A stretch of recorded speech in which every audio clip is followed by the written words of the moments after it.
Hello everyone, I'm Dr. E. I often get questions around the cat's reproductive career. So in today's video, we're going to discuss, through a clinical case, when you should start breeding. So one night, a breeder called us because one of his queens was experiencing difficulties to give birth. And when we have doubts in these cases, I always recommend people to call and to go to the veterinary clinic because they are we need to perform some specific tests to make sure everything is okay and to assess the situation properly. So they drove to the clinic, they brought us the queen, and we could see on X-rays that the queen had 2 kittens, and she indeed had difficulties to give birth. She was pushing, but nothing was going out. So we ended up doing a C-section on this queen. And the story has an happy ending because we delivered 2 healthy kittens that were okay and that had no issues, and the mother was fine, she woke up properly, and everybody went back home and everything was perfect. But the key element I want you to focus on here is this one. This queen was 8 months old. She was very young. And again, this was an accident here.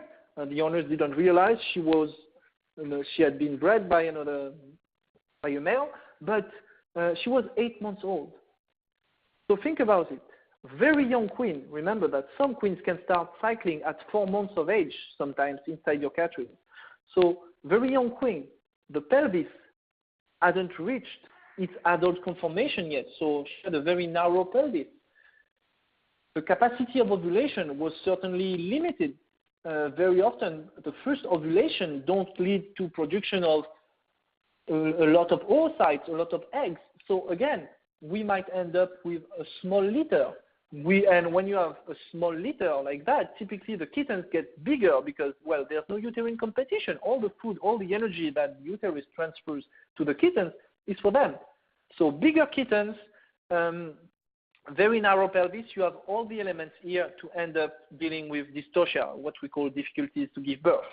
And I used to say that, when I perform a C-section in a queen, I usually perform at the same time 100 C-sections in female dogs because it's not common to perform C-section in queens. Again, you know that this happens. I mean, when you breed cats, you will have sometimes to ask your veterinarians to perform C-section in queens. But it's not that common in veterinary medicine. In fact, there's even a study showing that 0.4% of queens will exhibit difficulties to give birth. That's peanuts. 0.4% is nothing if you compare to dogs. In dogs, it's 15%. So you see, in my experience, all the cases where I had to perform a C-section in queens were usually on very young queens that were bred at their first season, and very often it was an accident again. And keep this in mind, if you start breeding them too early, if you start breeding them before they reach their adult size, well, you might end up with difficulties to give birth. And this is important because difficulties to give birth directly influence neonatal mortality. So the more difficult the queening, the kittening, the higher the neonatal mortality rate.